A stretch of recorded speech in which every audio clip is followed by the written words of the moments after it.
Merci pour votre confiance et fidélité à la chaîne mère. Il est 9h à Bamako, la même heure à Konségela et à Zebala dans la région de Koutiala.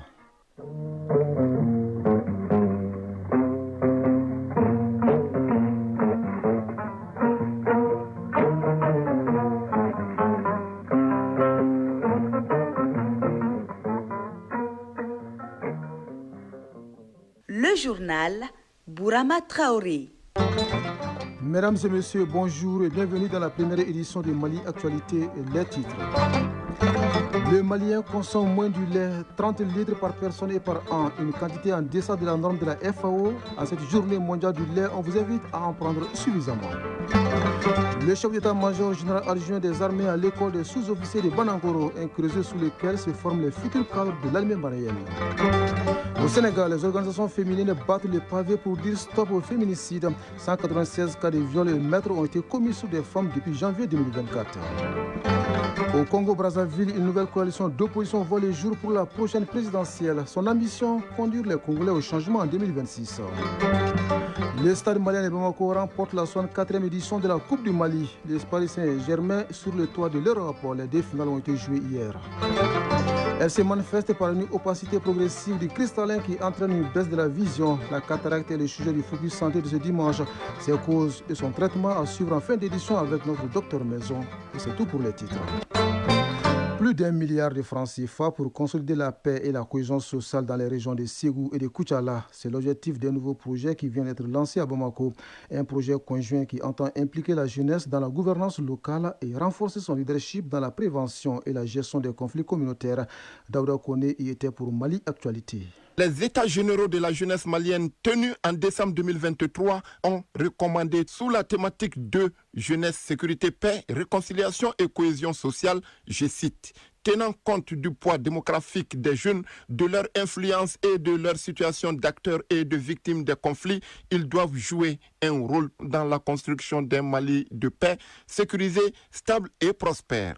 C'est dans ce cadre que le projet conjoint Jeunes pour la consolidation de la paix et de la cohésion sociale dans les régions de Ségou et de Koutiala a été formulé. L'objectif principal du dit projet est de renforcer graduellement la confiance entre les jeunes et les autorités déconcentrées et décentralisées des communes d'intervention du projet, à savoir Nyono, Markala, Ségou, Koutiala et Koloningué. Sori Ibrahim Sissé, président du Conseil national de la jeunesse du Mali. Le CNJ se tient prêt à jouer pleinement son rôle dans la mise en œuvre de ce projet. Nous ferons en sorte que les jeunes soient effectivement impliqués à chaque étape. Les actions du projet conjoint visent à améliorer l'implication et la participation de la jeunesse citoyenne à la gouvernance locale tout en contribuant à leur relèvement et autonomisation socio-économique et en renforçant leur leadership dans la prévention et la gestion des conflits communautaires. Le projet sera mis en œuvre avec un budget de plus d'1 milliard de francs CFA. Malay Diop, représentant résident du programme des Nations Unies pour le développement PNUD. Nous avons une responsabilité collective, je dois dire, pour la réussite de ce projet. Nous ne devons ménager aucun effort par conséquent pour que ce projet réussisse et atteigne les objectifs qui lui ont été assignés. Et une planification efficace et effective, participative et transparente est une étape très important du processus. Pour le ministre en charge de la jeunesse, Abdul Kassim Ibrahim Fomba, ce projet est d'une grande importance pour le gouvernement du fait qu'il impliquera activement les acteurs clés du développement local. Abdul Kassim Ibrahim Fomba. C'est un projet de l'État qui est appuyé par les partenaires. Nous voulons rapprocher les positions entre nos citoyens. La rédaction du projet n'a pas été facile, mais c'est un rappel que nous faisons. Assurez-vous que dans la mise en œuvre, que nous soyons en phase également dans cela. Le projet conjoint Jeunes pour la consolidation de la paix et de la cohésion sociale dans les régions de Ségou et de Koutiala sera exécuté sur une période de 30 mois. Oui, 30 mois pour faire le constat de l'impact du projet sur le terrain. L'autre constat immédiat, les Maliens consomment moins du lait, 30 litres par personne et par an. Un chiffre qui est en deçà de la norme de la FAO, qui est de 62 litres par personne et par an. C'est ce qui ressort du message du ministre en charge de l'élevage à l'occasion de la journée mondiale du lait célébrée ce 1er juin. Pour combler les déficits, la réflexion porte cette année sur la stabilisation du cheptel, facteur de souveraineté de notre élevage. Djamba Moussa Konati revient sur les grandes lignes du message de Youbaba. La stabilisation du cheptel, facteur de souveraineté de notre élevage, avec les aménagements pastoraux et l'incitation à la culture fourragère pour augmenter quantitativement et qualitativement notre production en lait cru local. C'est le thème de la 20e édition de la Journée mondiale du lait. Selon la FAO, les besoins en consommation de lait sont de 62 litres par personne et par an. Celui du Mali est de 30 litres, soit un déficit de 32 litres, d'où le choix de ce thème. Youbaba, ministre de l'élevage et de la pêche. Au Mali, la production nationale disponible est de 1 122 122 tonnes. Mais au même moment, le Mali dépense de 20 à 30 milliards de francs CFA par an pour couvrir les besoins de consommation en produits laitiers. Ce paradoxe est effarant. Le faible niveau de transformation et de production laitière, moins de 2% de la production nationale, est notoire, ce qui explique la faiblesse de la valeur ajoutée de cette filière. L'édition de cette année se tient dans un contexte particulier où le président de la transition avait octroyé 10% de la production de graines de coton de la campagne agricole 2022 aux éleveurs et cotonculteurs du Mali. Une initiative saluée à sa juste valeur par le chef du département de l'élevage et de la pêche. L'objectif visé à travers cette recommandation du président de la transition est de booster la production animale, les viandes, à travers une bonne alimentation du bétail pendant la période de soudure. Les quantités prévisionnelles de graines de coton correspondant aux 10% de la production de la campagne agricole est estimée à 21 600 tonnes pour la campagne 2024 et le taux d'enlèvement est de 13 920 tonnes, soit 64%. Rappelons que la Journée mondiale du lait est célébrée au Mali depuis l'an 2000. Il y a 25 ans donc que le Mali célèbre la Journée mondiale du lait. L'édition 2025 est prévue tout à l'heure au Palais de la Culture Amadou Ampateba. En attendant, partons sur les pas du chef d'état-major général adjoint des armées qui poursuit sa tournée dans la région de Ségou. Le général Kéba Sangaré était sur le site du bivouac des élèves de l'école des sous-officiers de Banankoro. Sur place, il a pu voir et apprécier le rôle crucial de cette école dans la formation des futurs cadres de l'armée malienne. La DIRPA signe ce compte rendu avec la voix de Ramata Konati. Sur le site du bivouac, le chef d'état-major général adjoint des armées et sa délégation ont eu droit à une présentation des lieux et une visite guidée des différents postes de sécurité mis en place par les élèves sous-officiers de Banankoro. Des postes allant de l'organisation du terrain à la réduction d'ennemis isolés, en passant par le camouflage, les missions de reconnaissance et la caisse à sable. Puis, une séance de tir à l'arme individuelle et collective pour mieux préparer ces jeunes sous-officiers à faire face à toutes les éventualités. Colonel Sidi Lamine Traoré, commandant de l'ESO de Banankoro. Cette semaine qui est notre premier bivouac avec les élèves de la deuxième année, permet carrément les leçons apprises en tactique, en topographie, en génie, en transmission et autres matières de venir les appliquer sur le terrain. Tariq Kamate, élève sous-officier d'active de la deuxième année. Ce bivouac est très important pour nous les Ézois puisque ça prépare le militaire pour la vie en campagne sur le terrain. On est souvent habitué au confort. Également, il est important pour le militaire de savoir que le confort là n'est pas toujours au rendez-vous. Le visiteur du jour se dit impressionné par ce qu'il a vu et entendu sur le terrain. Général de division Kéba Sangaré, chef d'état-major général adjoint des armées. Aujourd'hui, je suis tellement fier parce que l'école des sous-officiers, leur bivouac, des chefs de groupe, les ateliers qu'ils m'ont montrés, le savoir et le savoir-faire font de ces jeunes une confiance pour notre armée. Le sergent est le premier cadre de l'armée. Ils ont pris la mesure de leur engagement à travailler un encadrement loyal envers le chef. Le résultat est visible. Occasion aussi pour le général Sangaré de lancer un message pressant à l'endroit de ses futurs cadres de notre vaillante armée. Dans 2 semaines, l'école des sous-officiers va se retrouver à Koulikoro dans l'exercice Méguétan 3. Ils vont évoluer dans d'autres dynamiques. Mon vœu et les instructions que je donne au corps professoral, c'est que le niveau ne doit pas baisser d'1 micron parce qu'ils vont être évalués à d'autres dimensions. Une démonstration de tir par le général Sangaré a impressionné plus d'un, surtout quand on sait que ce tireur est un fin connaisseur du domaine. Sur la scène internationale, au Sénégal, les organisations féminines ont tenu hier un sitting pour dénoncer les violences faites aux femmes. Des violences qui ont souvent abouti à des cas de meurtre et assassinat. D'où l'appel lancé à Dakar pour dire stop au féminicide. Selon les organisations féminines, 196 cas de viol et meurtres ont été commis sur des femmes au Sénégal depuis janvier 2024. En Côte d'Ivoire, la coalition pour l'alternance pacifique a tenu hier son premier meeting à Yopougon. Les dirigeants des partis d'opposition ont réitéré leur appel à un dialogue politique et à la révision de la liste électorale. Le chef du PDCI, Tidjane Cham, absent du pays depuis 2 mois, a participé à ces meetings à distance. Les partis au pouvoir, les RHDP, jugent que les partis d'opposition ne sont pas exclus de la présidentielle et qu'ils peuvent y être représentés. Au Congo-Brazzaville, une nouvelle coalition d'opposition voit le jour pour la présidentielle de 2026. Elle est dénommée Rassemblement des forces du changement RFC. Son ambition est de conduire les Congolais au changement en 2026. Pour l'instant, la coalition n'a pas encore désigné ses organes dirigeants ni sa stratégie pour la prochaine présidentielle. Au Nigeria, plus de 30 soldats et policiers ont été arrêtés. Ils sont soupçonnés d'avoir participé à un trafic d'armes à destination de groupes armés selon un porte-parole de l'armée. Depuis août 2024, une vaste opération vise à enrayer les vols d'armes et de munitions. Un enjeu crucial, devenu crucial dans la lutte contre les groupes armés qui menacent la sécurité du pays. Enfin, le Parlement turc a entamé hier l'examen en commission d'une proposition de loi relative à l'exécution des peines. Le texte devrait être le premier effet juridique du processus de paix en cours au sujet de la question kurde. Un processus qui a connu un tournant le 12 mai dernier avec l'annonce par le Parti des travailleurs du Kurdistan, PKK, de sa dissolution après plus de 40 ans de guerre contre l'État turc.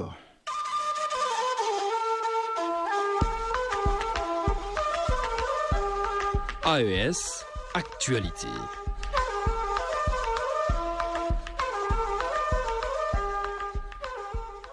Direction Burkina Faso où on parle de la reconstruction mammaire, un espoir pour 11 femmes victimes de cancer du sein. Elles bénéficient d'une chirurgie mammaire gratuite dans le cadre de la deuxième phase d'une campagne qui se déroule au CHU Yalgado Ouedraogo de Ouagadougou, d'où nous appelle Céline Ouedraogo. De l'espoir pour 11 femmes victimes de cancer du sein, elles bénéficient d'une chirurgie mammaire à travers la deuxième phase de la campagne de chirurgie mammaire gratuite au sein de l'hôpital Yalgado Ouedraogo. 11 autres vont retrouver le sourire et une vie plus épanouie à travers la reconstruction mammaire, selon le professeur titulaire de cancérologie chirurgicale et coordonnateur du master de scénologie Naï Zongo. La particularité de cette campagne, c'est de pouvoir intégrer les différents piliers de la lutte contre le cancer du sein. Surtout la chirurgie de reconstruction mammaire qui permet aux femmes de retrouver leur corps d'antan. Nous avons 22 femmes. Sur les 22 femmes, il y a une moitié qui seront opérées pour leur cancer du sein, c'est-à-dire une chirurgie première pour guérir de leur cancer du sein. Il y a la moitié qui a déjà bénéficié de la chirurgie curative du cancer du sein qui sont en rémission complète mais qui ont besoin maintenant d'être réhabilitées. Ce sont ces femmes qui bénéficieront de la chirurgie de reconstruction mammaire. Cette campagne est rendue possible grâce au soutien financier de la Fondation Orange Burkina qui prend en charge l'entièreté des frais.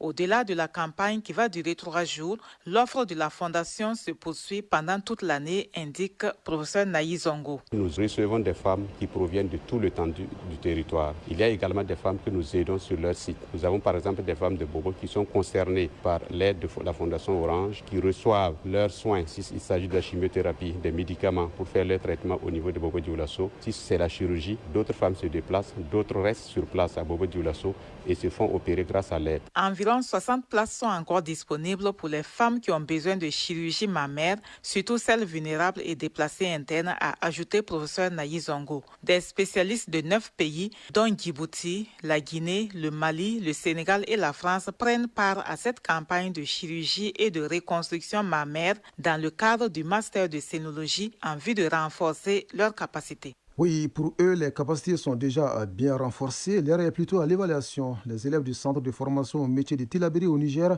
ont débuté les examens de certificats de qualification professionnelle. Le ministre en charge de l'enseignement a lancé les épreuves sous l'œil de Djibrila Lamalka de la Voix du Sahel. Accueilli à l'entrée de la ville de Tillabéri par le gouverneur de la région, le lieutenant-colonel Meina Boukar, le ministre de l'Enseignement et de la Formation technique et professionnelle, professeur Farmo Moumouni, a reçu les honneurs par un détachement de la garde nationale du Niger avant de recevoir les salutations des responsables des forces de défense et de sécurité, les directeurs régionaux et cadres du secteur. Cap directement au centre de formation au métier où il a procédé à l'ouverture de l'enveloppe pour la section couture sur les 9 filières dispensées dans ce CFM. L'on dénombre au total 2074 candidats, dont 1218 filles et 856 garçons au titre de la région de Tillabéri. Ce fut l'occasion pour le ministre professeur Farmo Moumouni d'encourager les candidats qui, après 2 ans de cursus scolaire, défendront l'acquisition de ce parchemin tant convoité par ces apprenants qui doivent compter sur leurs propres valeurs et connaissances reçues au cours de la formation. Peu après, la délégation ministérielle s'est transportée au CFM de Sakwara où les apprenants étaient aussi évalués après les 2 ans de formation. Le ministre a tenu à les encourager pour ce choix combien important pour leur avenir.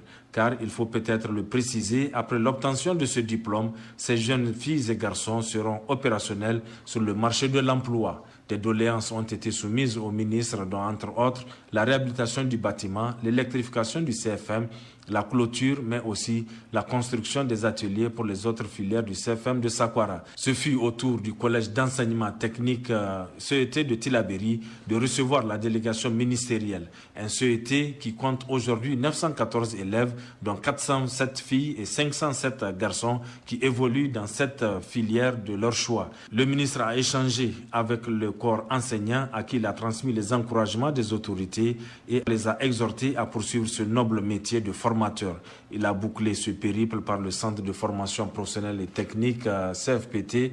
À l'issue de toutes ces visites, le professeur Farmo Moumouni s'est déjà fait une idée du dispositif dans la capitale du fleuve en matière d'enseignement et de formation technique et professionnelle. Un secteur prometteur qui contribue avec une attention toute particulière au développement de l'économie.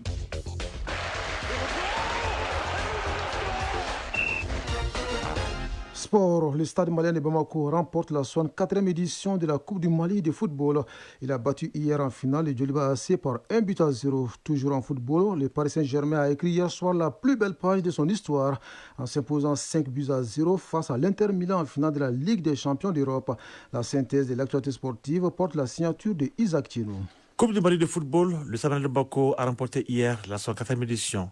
Les Bleus de Bamako sont venus à bout de la rivale de tous les temps, le Djoliba, battu 1-0. Il a fallu attendre la 103e minute de jeu pour voir le Samalin marquer l'unique but de la partie contre le cours du jeu. Un but qui porte la signature de Meri Camara. Cette grande fête du football national était présidée par le chef du gouvernement, le général de division Abdoulaye Maïga. Une fête du football national bien appréciée par le Premier ministre. Il a laissé entendre au micro de Fotiki Tungara. Une belle rencontre au nom de son excellence le général d'armée, Assimi Goïta, président de la transition, chef de l'État. Je voudrais féliciter chaleureusement l'équipe vainqueur de la Coupe du Mali, le stade malien. Évidemment, le Djoliba Athletic Club n'a pas démérité. Je crois que c'est également l'occasion de les féliciter et de les encourager à poursuivre les efforts. C'est également une nouvelle illustration que le sport est un facteur de cohésion sociale. Le sport est un facteur d'unité nationale. Telle est la vision du chef de l'État. Cette vision se traduit de manière concrète par le développement des infrastructures sportives. Grâce à son engagement, notre pays regorge suffisamment de stades répondant aux normes de la CAF et de la FIFA. Un motif supplémentaire vraiment pour que notre pays soit encore fier, que l'aura du Mali continue de briller sur la scène internationale. Ligue des champions d'Afrique des clubs, cet après-midi se jouera la finale des retours. Coup d'envoi 17h temps universel. Au match aller, le 24 mai dernier à Pretoria, les deux équipes s'étaient quittées sur un nul de 1 but partout. Les Égyptiens seront sacrés champions en cas de victoire ou de nul de 0-0. Mamelodi Sundowns l'emportera en cas de succès ou un match nul à partir de 2-2. Un nouveau 1-1 enverra les deux formations au tir au but. C'est donc la 5e finale entre clubs égyptiens et sud-africains. L'Égypte en a remporté 3 sur 4. Pyramide vise à devenir le 4e club égyptien champion après El Ali, Zamalek et Ismaili. Une première en Afrique. L'Égypte rejoindra aussi le trio des pays ayant eu 3 vainqueurs différents depuis 1997. El Ali, Zamalek et Pyramide. Sur la scène européenne, le Paris Saint-Germain est champion d'Europe. À l'issue d'une finale parfaite, Le champion de France a remporté sa première Ligue des champions en renversant l'Inter de Milan 5-0 à Munich. Le club de la capitale rejoint ainsi, 32 ans après, l'Olympique de Marseille parmi les vainqueurs français de la Coupe aux grandes oreilles. Une soirée qui restera gravée dans l'histoire du football et surtout dans celle de tout un club. Le Paris Saint-Germain est champion d'Europe pour la première fois. Basketball pour terminer, la phase play-off du championnat national se poursuit dans la salle Salamatou Maïga du Palais des Sports. Il s'agit de la 3e journée. Déjà, chez les dames, le Samuel de Bako a été sacré champion du Mali au départ du Djoliba. Les Sadistes ont réussi à battre une 3e fois le Djoliba 71-68, soit 3 victoires sur 3 et coupe court à cette phase du championnat avant les 5 journées. Par contre, chez les hommes, la compétition est encore pleine de suspense entre les hommes du Samuel de Bako et ceux du CRBT, centre de référence de basket de Tombouctou. Au compte de cette 3e journée, le CRBT a encore battu le Samuel de Bako 71-53. Pourtant, c'est le Samuel qui avait réalisé la première victoire. Donc, le score est de 2-1 pour le CRBT au nombre de victoires. Cet après-midi, le Samuel de Bako et CRBT se retrouveront au compte de la 4e journée chez les hommes. Focus santé. Si votre vision devient floue ou brouillée, vous souffrez peut-être de la cataracte, une opacité progressive du cristallin qui entraîne une baisse de la vision. Cette maladie oculaire, souvent liée au vieillissement, peut être causée par des maladies ou un traumatisme. Le traitement principal de la cataracte reste une intervention chirurgicale. Témoignage de patients et explication du médecin dans Focus Santé avec Koumba Sissi. À partir de 50 ans, beaucoup de gens se plaignent du trouble de la vision. Cette réaction est l'un des signes annonciateurs de la cataracte. Lassine Soukodogo souffre de cette maladie oculaire. Il a même subi 2 interventions chirurgicales. Nous l'avons rencontré au CCRF de la commune 6 du district de Bamako. Je souffre de la cataracte et du glaucome. J'ai changé mes verres correcteurs plusieurs fois. Un jour, je me suis retrouvé dans un fossé car je ne voyais pas bien. C'est mon oncle qui m'a secouru et m'a amené ici. À l'intervalle d'1 an, mes 2 yeux ont été opérés. Je vois seulement ce qui est en face de moi.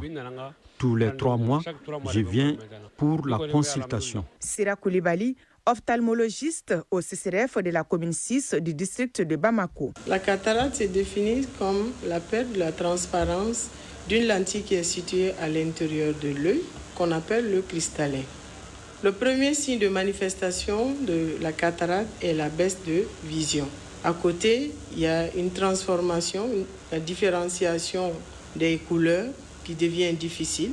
C'est des personnes qui vont voir la couleur blanche en blanc sale. À côté, c'est des personnes qui vont voir double avec l'œil qui a la cataracte. Et c'est des personnes qui supportent mal la lumière, le soleil et les phares. Donc la conduite devient difficile la nuit. Au stade plus évolué, la cataracte devient dense et on observe une tache blanche au niveau de la pupille. Si le vieillissement est la principale cause de la cataracte, d'autres maladies ou traumatismes peuvent également la provoquer. Sira Koulibaly. Il y a aussi les traumatismes de toutes sortes au niveau oculaire. Ça peut être les traumatismes instantanés ou après des mois ou des années peuvent entraîner une perte de la transparence de la lentille et entraîner une cataracte. Il y a les maladies d'ordre général telles que le diabète. Il y a d'autres pathologies endocriniennes, dermatologiques. Un enfant aussi peut naître avec la cataracte. La maman peut avoir des infections au cours de la grossesse ou des problèmes génétiques. Une prise en charge efficace de la cataracte permet d'éviter la perte de la vision et cette prise en charge est principalement basée sur l'intervention chirurgicale. Le seul traitement de la cataracte aujourd'hui est la chirurgie. Donc cette chirurgie utilise plusieurs techniques, mais le but est de remplacer le cristallin opacifié à une lentille qu'on appelle une lentille artificielle et le lendemain, la personne verra sans problème. On doit faire l'intervention de la cataracte quand la personne ne voit pas avec son œil, c'est-à-dire quand l'acuité chute jusqu'à ce qu'il voit les doigts seulement. Un doigt, ou bien à CLDM, à 1 mètre, il voit son doigt, ou bien VBM, il voit bouger les mains, ou il ne voit que la lumière. La cataracte peut évoluer pendant des années et ça n'arrive pas au niveau du stade opérable. Mais on l'opère quand la vision est complètement fermée. Faire le dépistage au moins une fois par an permet de détecter non seulement la cataracte, mais aussi d'autres maladies qui peuvent toucher l'œil en silence. Ainsi va l'actualité en ce dimanche 1er juin 2025. Cette première tranche d'information vous a été servie par un trio. À la mise en onde, Bintou Traoré, à la mise en ligne, Mohamed Koulibaly et au micro, Brahma Traoré.